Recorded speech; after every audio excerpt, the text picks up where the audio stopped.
The man comes back. He takes them out of the car, into a van, but there's no sign of Jason. Mary asks what he did with the boy. He says he left him somewhere where he could be found. He lied.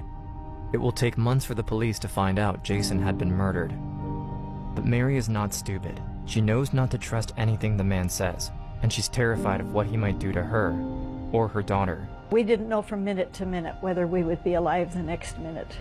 Then, Mary and Beth are being led into a small house and forced into a tiny bedroom closet. A closet that's been converted into a prison. There was a light bulb with a pull chain. There was a scatter rug on the floor and 2 small throw pillows. They took a screwdriver and removed the doorknob from the inside of the door, and we were locked into that closet. Our hands were still tied. We could not reach up and turn on the light. And so the only thing we could do is lie down on that floor. We just had to try to get some rest because we didn't know what the next day would bring. In the first week of their captivity, Mary is taken into the living room where the man ties her to a couch. He removes her blindfold.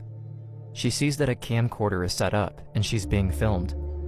Then, she finally discovers what this is all about. He had actually been up in the woods behind our house, probably using binoculars. He knew that Beth had a little makeup Barbie that was on the dresser top of her room. He knew our son Steve.